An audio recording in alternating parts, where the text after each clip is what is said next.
My brain's splitting off in so many different directions. My brain's splitting off in so many different. My brain's splitting off in so many different directions that no one has the answers to.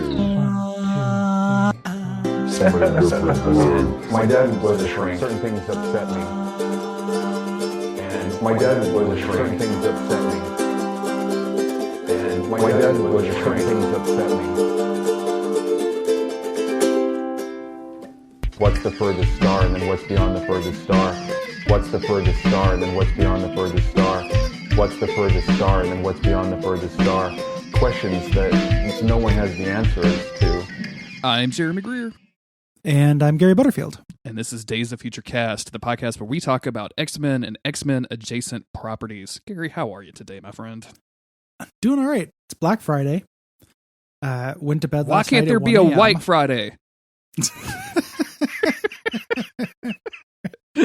Thank you for I was going to get there really slowly and build up my argument, but you really just knocked over the Jenga tower with it, and I appreciate it. I'm just coming to this podcast with the energy of a right-wing YouTuber today. So expect lots of self-righteous indignation from me. Oh yeah. Click that bell. Yeah, Black Friday. Woke up, did my doorbusters. Okay. Like I do every year. Went to Best Buy. Knocked over some grannies. Knocked over some grannies, trampled some moms who were looking for cheap DVDs and discount PS4s. Fuck yeah, dude. Vaguely spent a little bit of time today to see if Black Friday meant that I could get a PS5 without buying the PS5 executive bundle for $900 that comes with 6 years of PS Plus. So I'm good. I'll continue to wait. As Will says about the PS5 struggle, there's no games on it, right? So I don't think that there's no games on it, but there's no games that are worth justifying the amount of trouble that people are going through to get a PS5. $900. Yeah. Don't spend $900 on bundles. But I got pretty lucky with mine, and I've been having a blast playing the new Spider-Man game, which I think you will also enjoy. I will absolutely love it. I might get it for PS4 though, just to play it. If I'm in the mood, I'm almost guarantee I'll love it. Love that Spider-Man. Give me more Spideys. It's man. I'm surprisingly missing Spider-Man. Miles is super cool, and I like Miles, but kind of like Spider-Man, dude.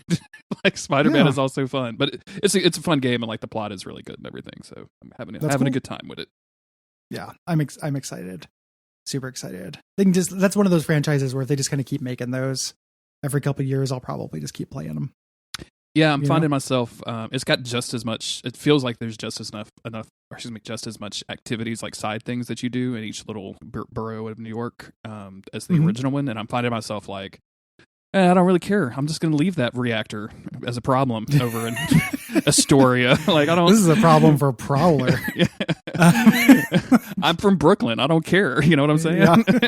I live in Harlem. Let Harlem be Harlem. And in real life, I live in Louisiana, so I don't really know what the relationship is between Brooklyn and Harlem is. Don't understand a lot of it. Yeah, my friend lives in Astoria. Are they different cities? I know that's a thing.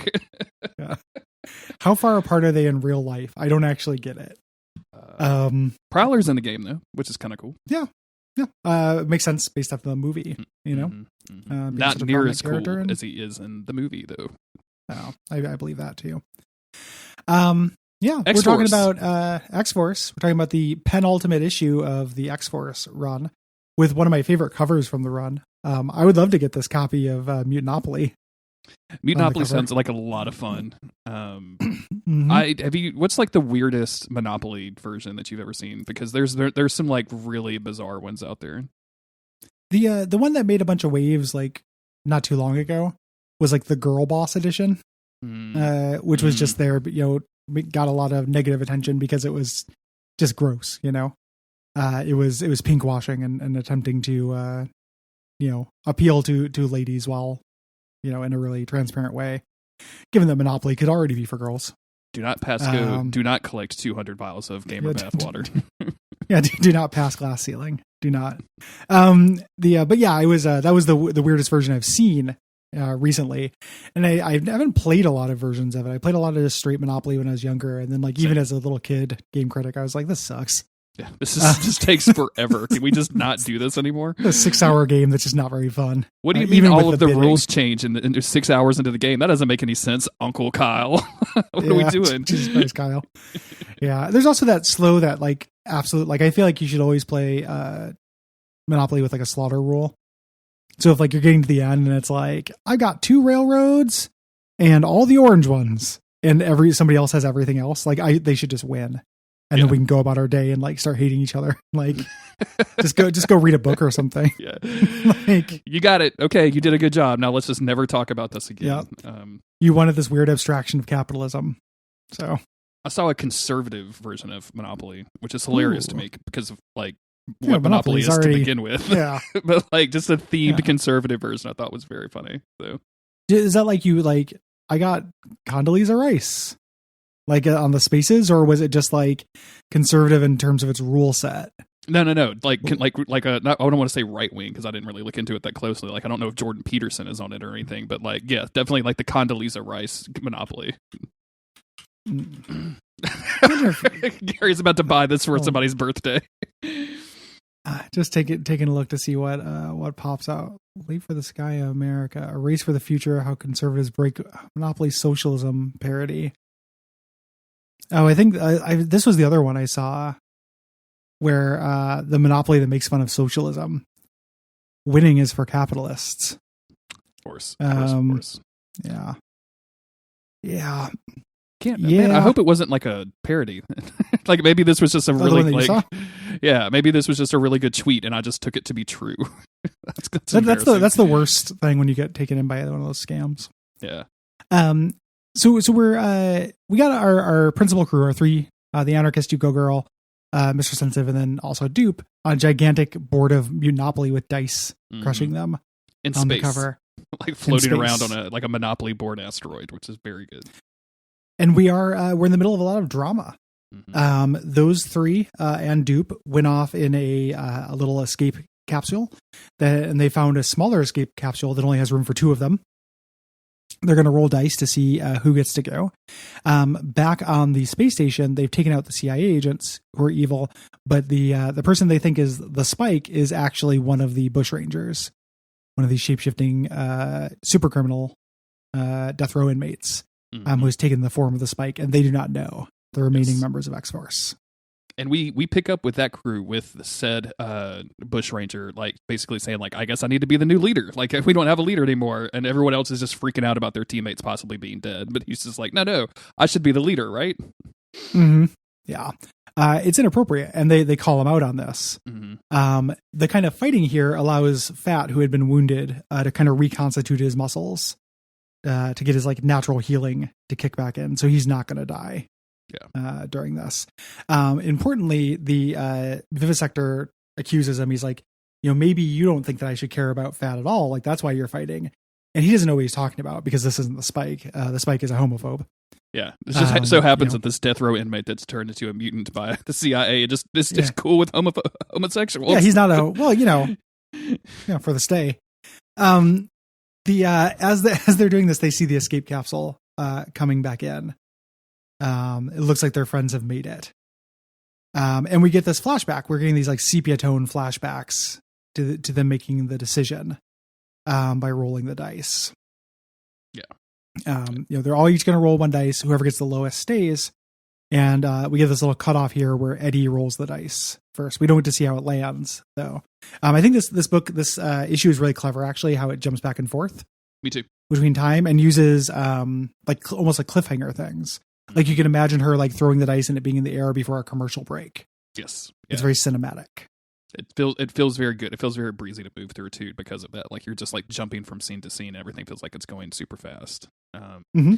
We go back to the other space station and like they're trying to raise the Edie and Guy on the comms and it's not working. And they're basically like, man, that ship is coming in pretty fast. And also like they're not responding and it's really, really tiny. Like everyone's kind of getting worried about this whole situation. Yeah. I love that beat where like Dead Girl's like, the ship seems really little. And then Miles is like, it's an optical illusion. In space, you have nothing to compare it to, but it actually is too small. Also, Fat is calling out fake Spike for having a problem with these people coming back. They're not onto him yet. We see the space station itself where the real Spike, I love the dialogue. The real Spike, he's like, come back for the Spike. Couldn't leave the Spike. He's beat up. He's the one who clued us out. They go and they see the doors opening here, and we get our splash page here. Someone dies, where they reveal that there's dupe and there's only 2 people in the space capsule. And they really build this up. Like, we immediately flash back where Edie has rolled a 3. So we're like, we don't know who's going to be out of this. Like, this is going to be built up, this whole issue, basically. Edie rolls a 3, and Guy is essentially like, hey, look, I should be the one, right? Well, this joke here, he makes a joke here that has always stuck in my head since I first read it, where he puts his hand on her shoulders like, let's make it 2 of 3, an aggregate score. I think that's very funny. Like, he's very serious. I mentioned this last episode, but I would love to see Guy Smith integrate into the main X-Men stuff. Sure. I think Guy Smith is a really good character. I think he's a lot of fun. Yeah. Tyke is saying, like, you don't need to worry, like, I'll die. And hey, like, Mr. Sensitive gets frustrated about this. He's like, well, what do you care? Like, just kill me and be done with it. You guys can have your romance. And then we have it all solved. As we know that, Tyke is super superstitious. Guy's going to roll next. And then we cut a, roll, and he gets a 4. So he definitely makes it. He's higher than Edie. Yeah. Edie and Tyke agree on this. Tyke goes to roll, they have their little last goodbye. He's like, we don't regret it. Tyke rolls it and he blows on it for luck. And we see some of his like sweat powers pop off the dice. So we know something is going on with this dude. And we've seen him roll dice in the past as well, like with some maybe some iffy shit happening. So he could be, either trying to win or trying to lose. We don't know yet. So yeah. In the present, Guy gets out of the port and and explains to everybody that somebody had to stay behind and die. And Guy is crying, and that's like, that can only mean one thing. Like, that's can't be Tyke. You guys left Edie behind. You fucking bastards or whatever. Yeah. And again, just going back and forth, like really like in a whiplash kind of way, we go back again where Guy is like just trying to grapple with how meaningless this all is. Like, we're going to give up like this whole ass person over a die roll, right? Like, this seems pretty arbitrary. Edie points out, she's like, well, is that as arbitrary as like a genetic glitch that makes me teleport? Or, Agent Wright's daughter, Louise, having a terminal disease and you being the one person who killed somebody who could save her life, like, this is all arbitrary. Mm-hmm. Searching for this meaning is nonsense. He's trying to bright side it, just we should stick together. Maybe we can get the controls to work. But everyone, they're urging him to accept it. And that's because Tyke rolled a 1. Yeah. On his dice. We go back to the present where Edie gets out and he explains, like, it's weird. He kept saying it was meant to be him. And then, Miles says, well, of course it was. It's a self-fulfilling prophecy. And they explain that flashback where they went to Vegas, and I mentioned, like, he wins all that money, and I was like, they'll pay off later. And you're like, what? Mm-hmm. Here's where that pays off. He was winning on purpose because he can use his sweat to manipulate the dice. Yeah. So anything he rolls, he wanted to roll. Can I just say that, like, in the background of all of this stuff, Fat, who still has not, like, gained control of his body muscles, is just looking like a horror show during all of this. And not, like, that's not me fat shaming somebody. Like, he's just literally dragging humongous limbs around, right? Like, it's insane. Like, the body horror of that is just like, man, please get your shit under control. He looks like Haster. Like there's a scary, in the next issue, there's also a really scary Fat panel. He's, like, really creepy. But we come back, they reveal, like, if he rolled a 1, he wanted to roll a 1. And we go back to Tyke, and I love this little monologue here where he's kind of like reflecting on it. Like, I like Tyke a lot, actually, like all these characters. Yeah. He's saying, like, it was a lot easier for Edie and Guy because they had to trust in luck, and I had to decide, maybe I would have just taken it. He starts talking about his origins. He started off in all that snow white snow, and now he's going to end in the blackness of space, and he's not going to wait for his food and water to run out. He's just going to take a walk, just like walk out into space until he dies, basically. But his craft gets captured, and it gets captured by the rest of the team. They overrode the controls. Yep. This is a real interesting use of Dead Girl's powers. And also before we even jump to that, like when he comes to, he's got a mild concussion and he sees like all of his teammates like all whacked out, and it's a very good panel. Like, please, I want that on my wall somewhere. Like, that's fucking horrifying. Yeah, super scary. Yeah, but they're like, oh no, tell him how we did it. And Dead Girl is like, oh, I realized basically I'm a corpse whisperer, right? Like I can, she says a corpse reader, but yeah, the dead body of the agent is there, and she realized that she could read his memories and find out that he was lying to them, and that the controls would actually work. They just had to figure out how to make it happen, so they did. Yeah. There was a little bit of a kind of a side here between her and Vivisector, because Vivisector had asked her to like heal Fat earlier, and she's like, I don't think that I can do that. And he's like, well, what is even the point of you? Like, what are your powers? And she kind of very specifically jabs at him. It's like, I'm a corpse reader. You might say that that's the point of me. And he looks just a little bit like nonplussed about the whole thing. Chagrined. Yeah, just a little bit. So they reversed it, and Tyke, of course, being superstitious, is like, well, yeah, but now one of us has to die. Like, the question is unanswered again. They all celebrate. They're like, nobody dies, and this dialogue is also very funny, where Mr. Sensitive is like, we all live. We create order out of arbitrary universe and tell the Grim Reaper to go to hell. Like, it's very like, he's like rictus grin. He's super excited about this. Yeah. We create order out of arbitrary chaos. But then the Spike comes in, the real Spike, saying like, maybe people do die, and they realize they have an imposter. And it's the main bush ranger, the one with the afro, and the kind of erudite one. And they have to fight him off, and he's real tough. He kind of gets the jump on him. Yeah. The Spike dies, and as they're fighting the false Spike, they're doing this fight. They're shooting all these, he's shooting all these spikes everywhere. They're doing quips and stuff, basically like a real fight. But in the chaos, who gets stabbed in the stomach? But Edie. It's Edie. This feels like this is one of those comic book things where, like, you'll see a comic book character like literally get deatomized and they'll come back to life, but then like one single spike through one of her two kidneys is like life threatening. Oh yeah, and I don't mind. Like, I'm not saying that that's a bad thing. It's just always like anytime a hero like actually for real dies, it's always feels very underwhelming compared to how they fake die. Well, why don't they use a Phoenix Down on exactly. Earth, is what you're saying. Which in this universe is just a clip of Jean Grey's hair that Guy is carrying for some reason. It's weird, man. I love the idea of Phoenix Down and it just being just Jean Grey. Like, since it's down, it couldn't be her head hair. It'd have to be like arm hair or something. Yeah, I mean, we both want to. Neither one of us want to go to the pubic hair joke, but it's right there in front of us. It is right there, the Phoenix crest. So she's straight up dying, like, and definitely dying. She's like, no, like I'm gonna die. Like, I can't. And they don't have a healer on the team at this point.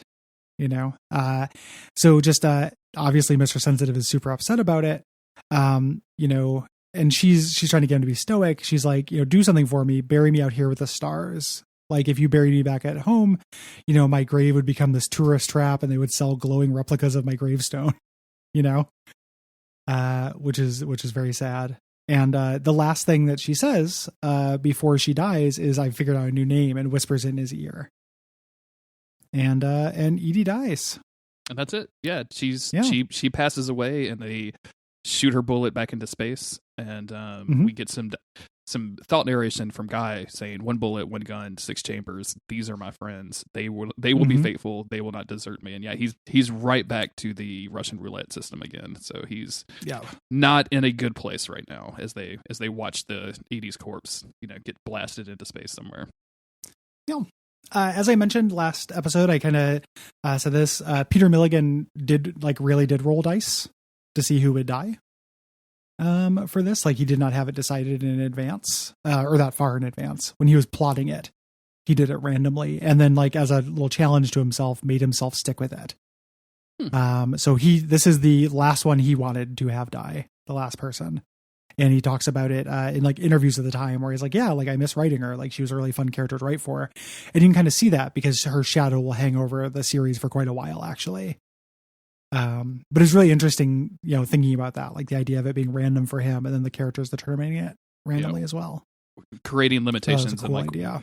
working within that is always super interesting to me, right? Like just like not Yeah. allowing yourself everything that you could possibly have, and usually creates like better, for lack of a better word, like better art. Yeah. Yeah, it's like interesting. Like artists are good when they're stretching themselves a little bit. And it's interesting to think about what the book would look like if one of the other characters had died. You know, I feel like it wouldn't, like this is one of my favorite comic book deaths. And the reason why, you know, there's people were talking in the Slack when we first started covering this, and there are people who are sore about it. But to me, this is a really good example of a character dying where like nobody gets over it right away, you know? Yeah. Like the next arc in its entirety is about this. She will have, there's an issue where like they find her diaries and read them. She ends up being, having kind of a shadow over the reboot that they're going to do, or the, you know, it's not even really a reboot, like they're, you know, this series continuation that they did the one off of last year that they're going to start next year. Things like that. So like, it's a really meaningful death. Yeah. Every character interprets it in a way, not every character, but most of the characters interpret it in a way that is reveals something about their character, you know? So like we're going to get in these next couple issues, like, you know, Guy obviously having a hard time with it and eventually kind of blackpilling. We're going to get Tyke, who is, you know, wants to be punished for it because he thought he was going to die. Like the whole time he was like, I'm going to die. And then he tried to die and it didn't work. So he wants to be punished for this sin. There's also and stuff. like, and it's just, he also blames himself, like pushing, I think pushing somebody out of the way to cause her, to get hurt, to cause her to get stabbed. So yeah, like he's got a lot of survivor's guilt. And the way this impacts like Guy and his decisions and everything is just really interesting. Like it becomes the motivation for the next kind of villain in the next arc. Like it's really good. It is a non-arbitrary death. There's always like a lot of discourse and discussion whenever you kill a female character who is the love interest of a character. You know, like, are you just, you know, fridging this woman to do male character development? And I feel like that is not the case in this case. I feel like this is a good example of this. Yeah, I feel like it could have easily been that if it was kind of the sole thing that people focused on going forward. But it's definitely a huge moment for the team, but also like there's a wide variety of things that are happening, and the team is going to have to deal with this like emotional weight for this.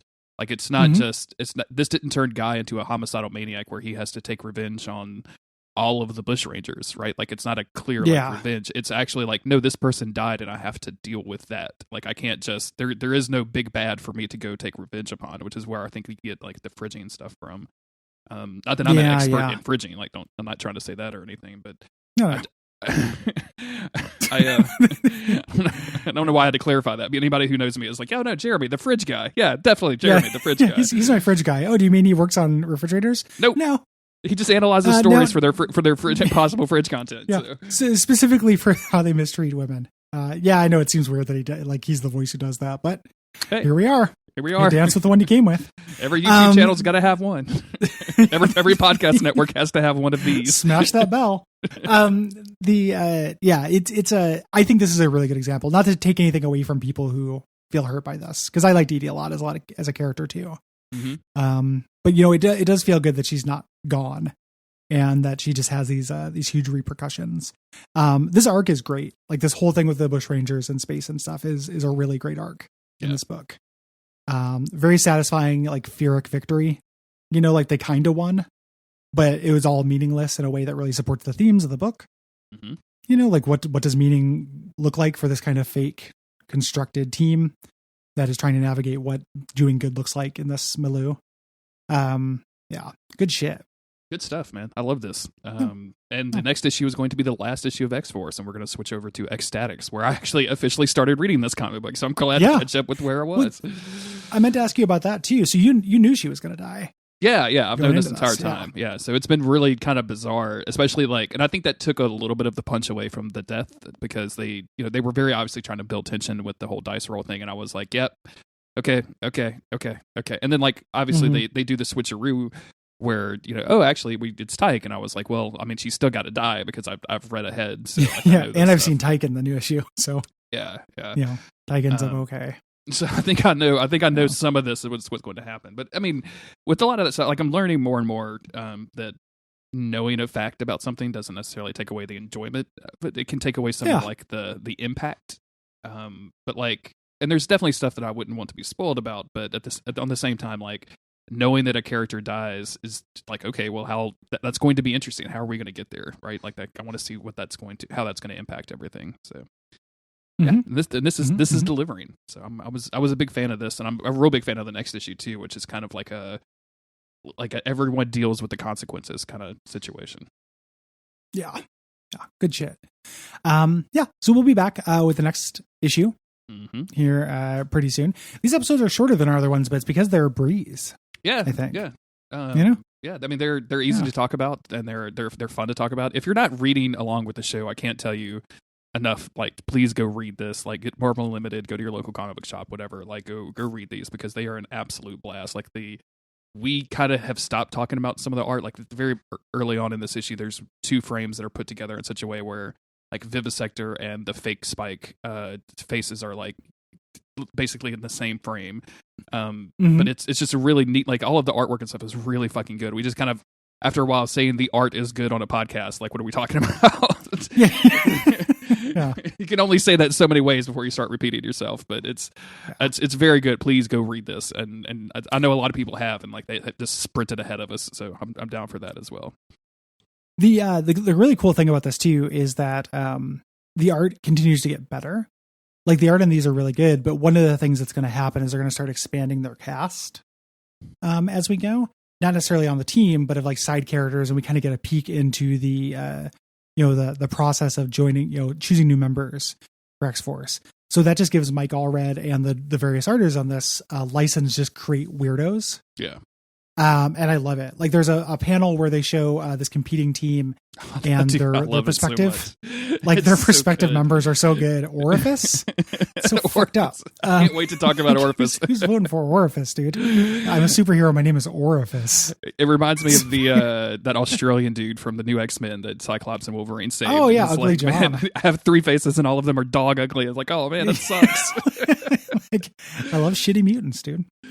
Anywho, if you like the show, patreon.com/Duckfeed.tv, and tell your friends about it.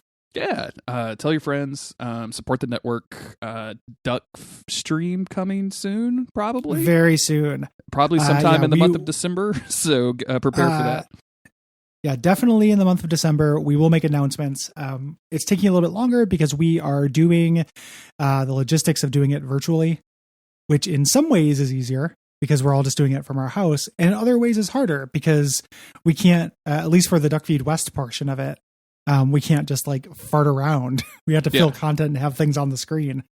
So yeah, it's sad that COVID has stolen the weird energy that Duckfeed West brings to the table every Duck stream, where you guys stay up 24 hours straight and just get fucking bewilderingly up your own ass. So yeah, it becomes this like this birthplace and graveyard for in jokes, and like many friendships like live and die their entire lives. Yeah, in that 24 hours, like it's really great. But this year it's not going to be that. And also last year doing the 24 hours almost killed me and Will. Yeah, I was going to mention that. Yeah, I'm glad that you aren't doing that because, geez.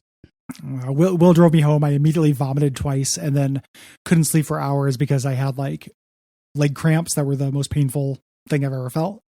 And every time I felt like I was being tortured. Like every single time I almost got to sleep. Both my legs, I just get this incredibly sharp pain. It was like Deadpool in the tank. Yeah. Oh yeah. With the air thing. It was horrible. So I'm like, yeah, not this year. We're figuring something out. I think right now we're thinking about doing 12 hours and just kind of alternating. So maybe Duckfeed West will still be the night crew, but it'll be like 6 p.m. to 6 a.m. 2 nights. So it'll be still have a little bit of that loopy stay up late energy, but not 24 hours of stay up loopy energy. Not vomiting twice and leg cramps energy. That's not the energy we're looking for. And like not vomiting in my home or anything, like vomiting in the parking lot.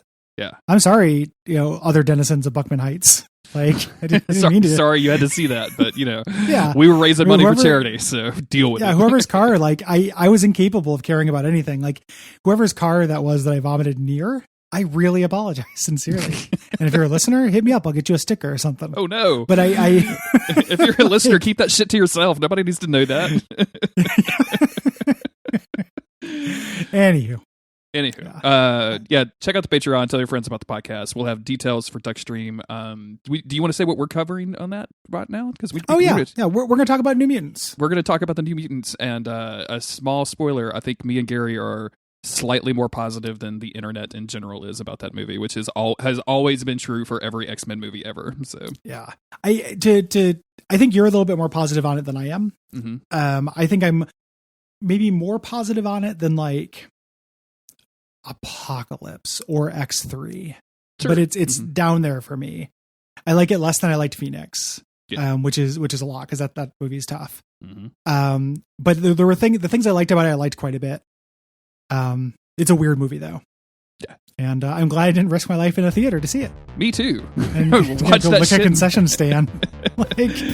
Watch that shit at my house, like you're supposed to. But anyway. So we're going to do that. Go watch the movie. You can rent it now. Donate to the Patreon, and we'll see you in a couple of days.